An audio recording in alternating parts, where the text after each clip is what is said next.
Assalomu alaykum hammaga. Bugun biz IELTSni bir juda ham qiyin, barchalar qiynaladigan section reading haqida gaplashib o'tamiz.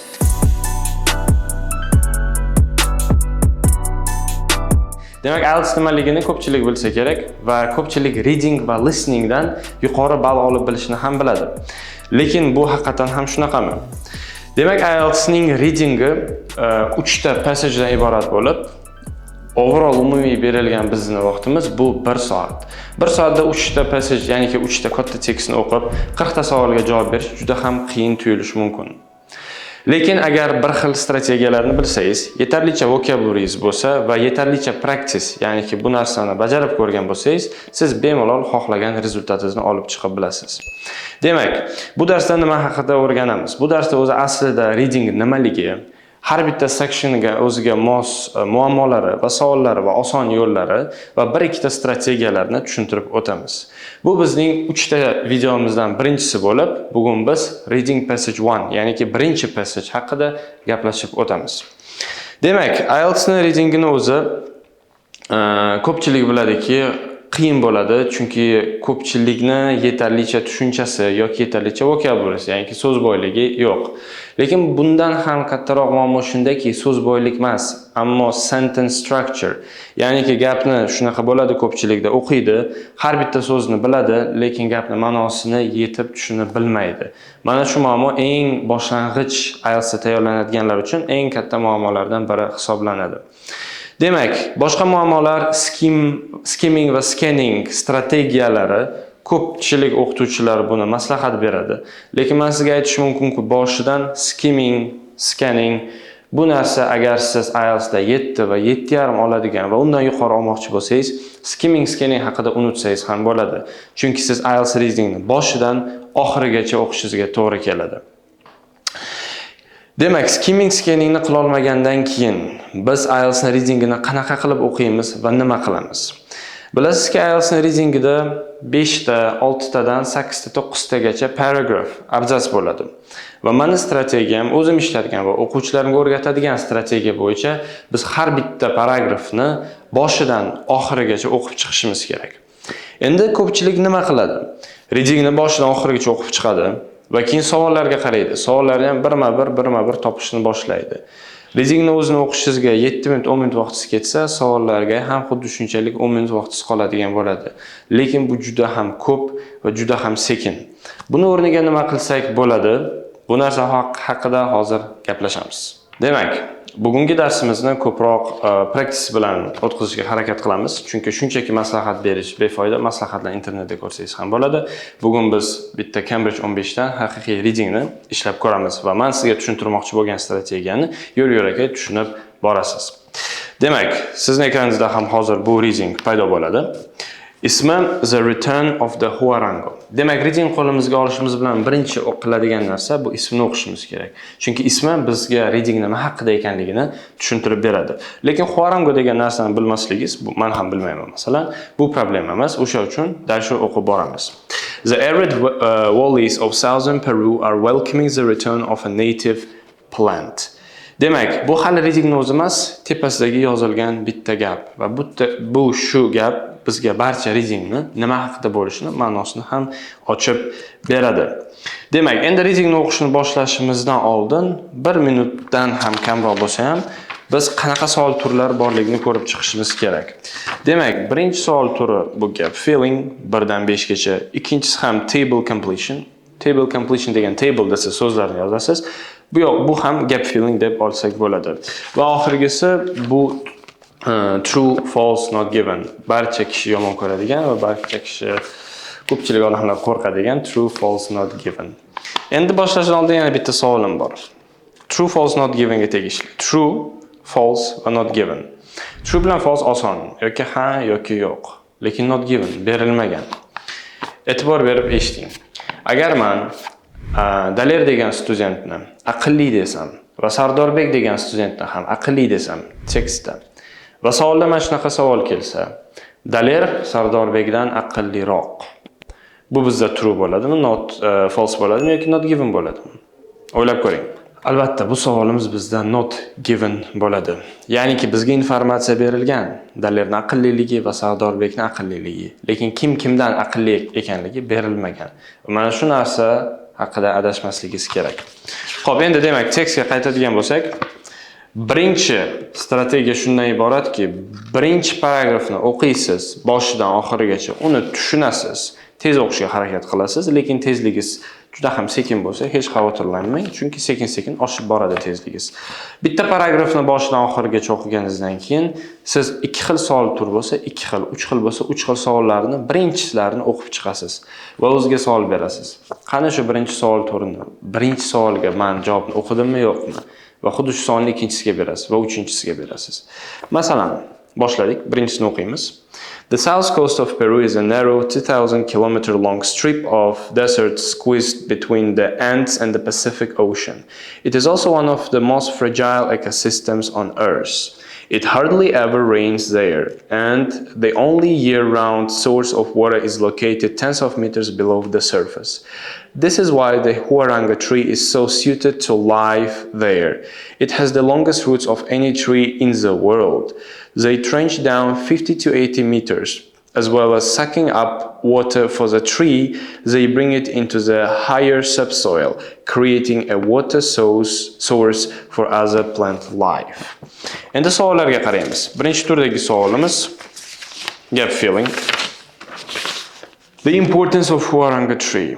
Demak, importance haqida o'qidikmi? Balkim o'qigandirmiz, chunki u pastdan suvni tepaga chiqarib beradi va boshqa wildlife ga ham yordam beradi deb yozilgan edi. Birinchi savol. Its roots can extend as far as 80 meters in the soil. Demak, 80 metr berilgandan keyin bu bizga juda ham foydali keyword bo'ladi. Keyword nima degani? Keyword bu savolda berilgan so'z va u so'zni siz tekstda hech qanaqasiga paraphrase, ya'niki o'zgartirib bilmaysiz. Va o'sha so'zni topganingizdan keyin savolda o'sha so'zni o'zini agar tekstda topsangiz, siz berilayotgan savolni joyini aniq topgan bo'lasiz. Demak, 80 metr bizlarga juda ham yaxshi keyword va ko'rib chiqamiz. Haqiqatan ham birinchi abzasda 80 metr degan joy bor. They stretch down 50 to 80 meters and degan. Demak, savolning o'zi nimadan iborat? Can access deep below the surface. Demak, keyingi beriladigan tip gap fillingda juda ham yordam beradi sizga. Sizdan savol so'ralyapti, bo'sh joy bor va o'sha bo'sh joyga bitta so'z yozishingiz kerak. Siz juda ham osonlik bilan uni narrow qilsangiz bo'ladi, ya'niki qisqartirsangiz bo'ladi. Qaysi ma'noda qisqartirish? O'ylab ko'ring, sizga shu joyda nima to'g'ri keladi? Nounmi, ya'niki otmi, verbmi, fe'lmi, adjective, sifatdir balkim. O'sha narsani tushunganingizdan keyin siz readingda ham, tekstdan ham shu so'zni topishingiz juda ham oson bo'ladi. Demak, birinchisi can access something deep below the surface. Demak, something bo'lgandan keyin, demak, nimadirga, yerni chuquridagi nimadirga borib bilar ekan. Bu narsa something, ya'niki noun. Biz nounni qidishimiz kerak. Lekin bu haqida menimcha hali o'qiganimiz yo'q. Ikkinchi savol turiga qaraymiz. Traditional uses of the huaranga tree. So we didn't read about traditional uses of huaranga tree. Traditional use haqida hech narsa o'qimadik. Demak, birinchi o'qigan abzatsimiz bizga befoyda emasdi. Yo'q, bizga tushunchani berdi, nima haqida bo'lishini. Lekin biz hozir darrov ikkinchisiga o'tib ketsak ham bo'ladi. Demak, ikkinchi abzats, ikkinchi paragraf.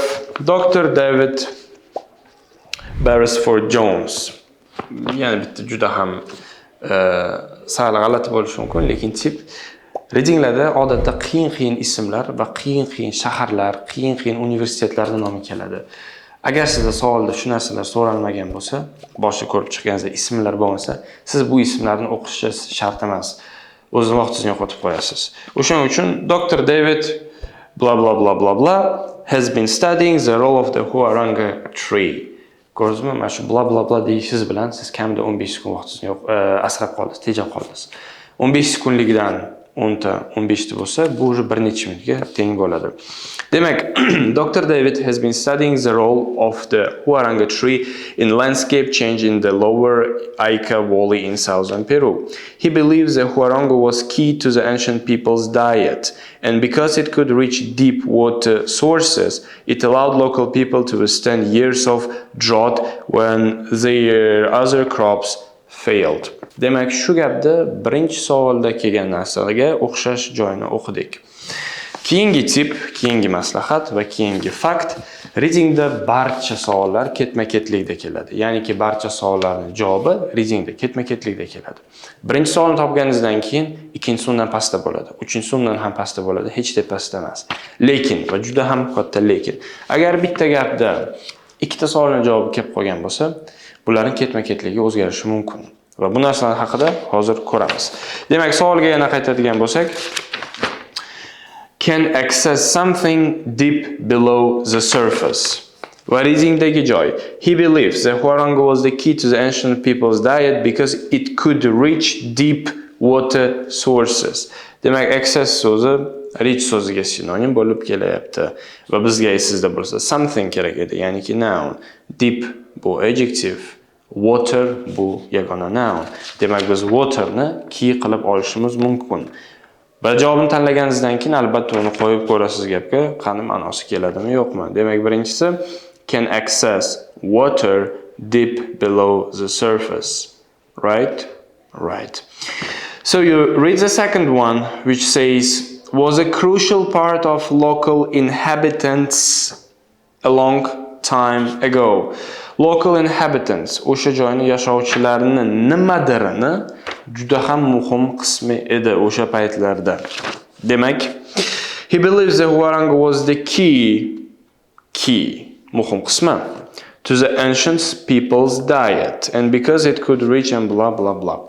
So the answer is here was a crucial part of local inhabitants diet a long time ago. Ko'rsangiz, ikkinchi savol birinchi keldi va birinchi savolning javobi bundan dietdan keyin keladi tekstda. Keyingi uchinchi savolni ham o'qib ko'ramiz. Helped people to survive periods of. Ya'ni odamlarga qanaqadir periodlarni survive qilishga, ya'ni o'sha paytda tirik qolishga yordam bergan. It allowed local people to withstand. So the word withstand is the synonym of the word survive. So here is the key. So withstand years of drought when their other crops failed. So the answer here, one more time, helped people to survive periods of drought. Difficult? Not really easy. Keyingi savolni o'qib ko'radigan bo'lsak, prevent something of the soil. Demak, prevent oldinni oladi. Soil degan yer. Yerda nimadir bo'lishni oldinini oladi. So, cutting down native woodland leads to erosion as there is nothing to keep the soil in place.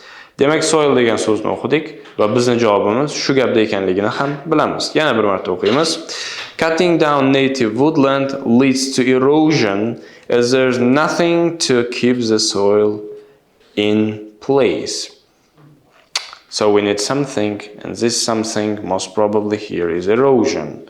Erosion qo'yib ko'radigan bo'lsangiz, prevents erosion of the soil. Yes, of course, because the tree prevents the erosion of the soil. Ko'ryapsizmi? Bitta abzasni o'zidan 4 ta javobni topdik. So we are moving on. Shu savol turining oxirgi savoli bu prevents land from becoming a, ya'ni yerni nimadir bo'lishidan oldinni oladi. So when the huarangos go, the land turns into a desert. So from here, it's very easy. The answer is desert. Nothing grows at all in the lower Ica Valley now. So guys, congratulations. We have 5 from 5. And everything is on one paragraph only. So, according to a strategy, what you do, I'll continue speaking English for now. According to a strategy, what you do, you read a paragraph carefully and you try to understand whether there is a question related to this paragraph or no. So as soon as you find a question that there is something about in the paragraph, you stop there, you pause there and you think, then you read again, read the text, read the question, read the text until you find the correct answer. And don't forget about the type of the words that you need. It may be noun, verb, or adjective, for example.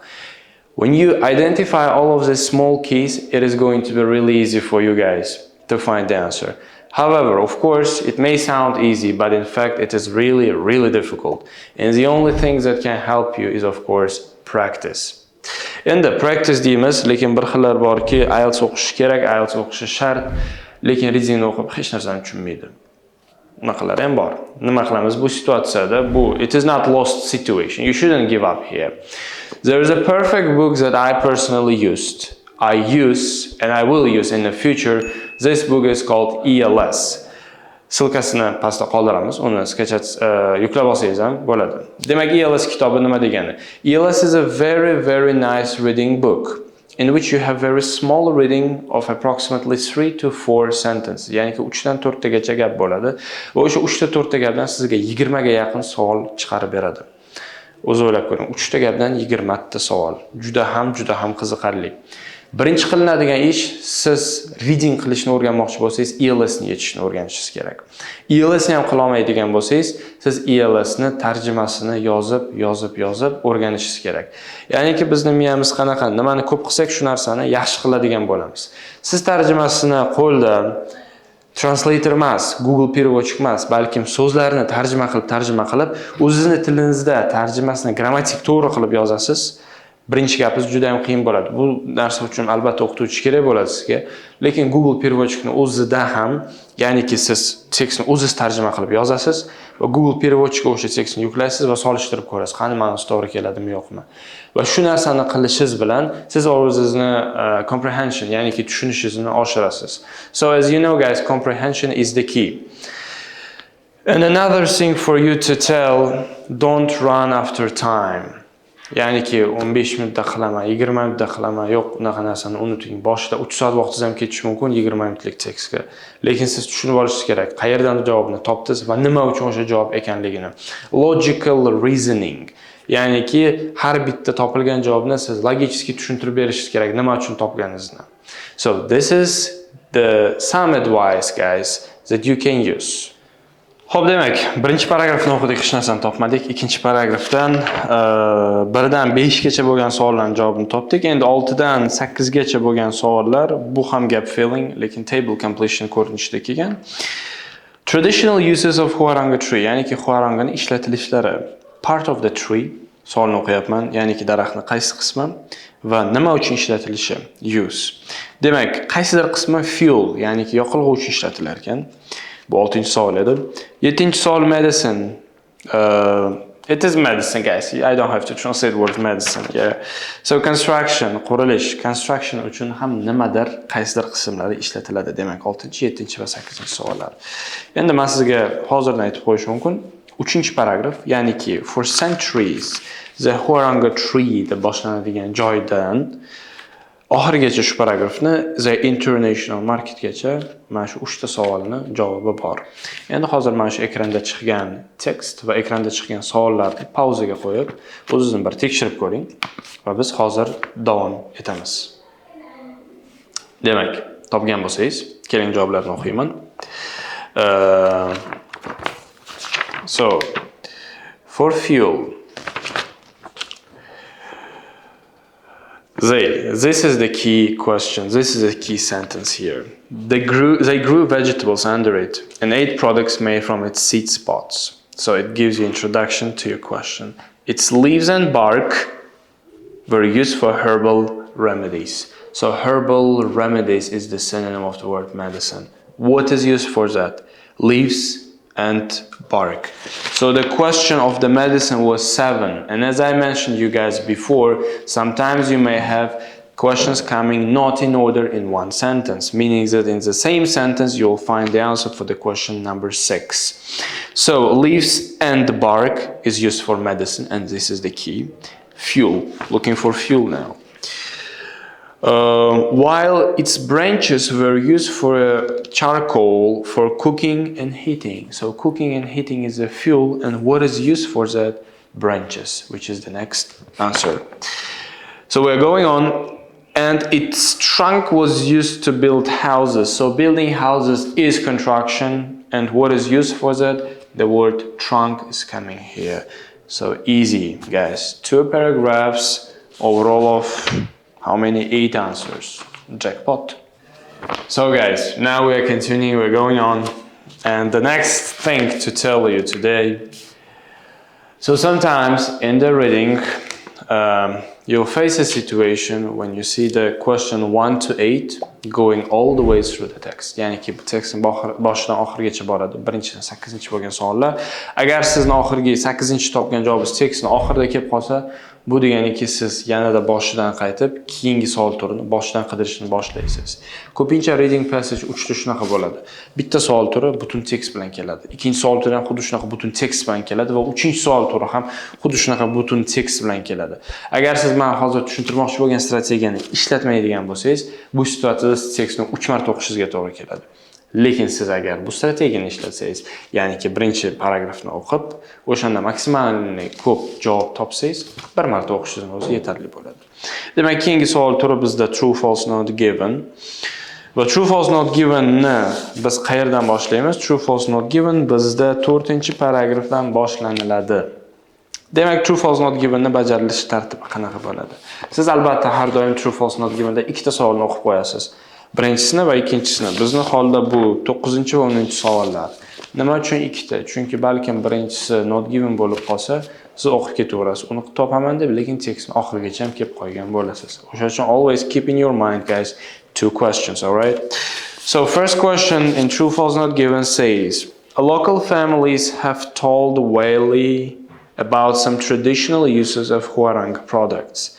So you should understand that local families told the Whaley, maybe it's a researcher, about the uses of these products. And second, farmer Alberto Benavides is now making a good profit from growing Huarangos. Can you remember the concept of keyword? Can you paraphrase Alberto Benavides farmer? No. So as soon as you find that person, Alberto Benavides, it means you will find the answer somewhere there. Now let's look at the question and let's look at the text by itself. So, again, text appears here and you should pause it and you should try from this paragraph, the start of the forest that were here until the end, try to find these 2 questions if you can. You have a text and you have questions here. Time, pause it. So guys, if you didn't find the answer, don't get upset. There is no answer in that. All right. Well, and the next paragraph says, in order to get people interested in habitat restoration, you need to plant a tree that is useful to them, says Whaley. So he has been working with local families to attempt to create a sustainable income from the Huarangos by turning their products into foodstuffs. Boil up the beans and you get the thick brown syrup like molasses. You can also use it in drinks, soups or stews. So who is giving advice? The researcher is giving advice to local people here. The pods can be ground into flour to make cakes and the seeds roasted into sweet chocolatey coffee. It's packed full of vitamins and minerals, Whaley says. So, and some farmers, now here you have Alberto Benavides in the next paragraph. So let's talk about the paragraphs that we have just read. So the question was about local families have told Whaley about some traditional use of Huarango products. There is nothing about local families telling it to them. And we have farmer Alberto Benavides is now making a good profit from growing Huarangos. He's making good profit. Let's read about that. And some farmers are already planting Huarangos. Here is the answer. Alberto Benavides, owner of Aika Whaley's only certified organic farm, which Whaley helped set up, has been planting the tree for 13 years. He produces syrup and flour and sells these products at an organic farmers market in Lima. So it is something about our question, but we don't have the answer yet. So his farm is relatively small and doesn't yet provide him with enough to live on. So one more time, and doesn't yet provide him with enough to live on. Yani ki uni yashash uchun yetarlicha pul keltirmaydi, olib kelmaydi. The question says he's not making a good profit. So we have just read the vice versa, opposite of that, which means the answer is of course false. So first was not given, second is false. Easy, right? Moving on, the question number 11. Well, it needs the cooperation of farmers to help preserve the areas of wildlife. And 12. For Wally's project to succeed, it needs to be extended over a very large area, and 13. Wally has plans to go to Africa to set up a similar project. Alright guys, so now you have 3 questions. You have 2 paragraphs left, so it will appear here. Try to do that by yourself again. So I believe that you could find the answer. And the answers for 11, well, it needs the cooperation of farmers to help preserve the areas of wildlife, is true. Of course, it's true. 12, the Wally's project to succeed, it needs to be extended over a very large area. Unfortunately, it's false, just false. And 13 is not given. So now I'm not going to explain why and what is what, because we'll talk about that during the next lesson, guys. So what we did today. Today I gave you a number of tips and I hope that you wrote them down. Demak, barcha aytilgan narsalarni siz bilasiz, lekin bilim bu hech narsa emas, toki uni siz ishlatmasangiz. Ko'proq practice qiling. Men sizga maslahat bergan kitobni yuklab oling va uni ishlang. Agar reading sizga o'xshamaydigan bo'lsa, ko'proq tarjima qiling, yozma tarjima qiling. You should work on that brain, guys. So thank you very much for watching. We'll see you next time. Bye.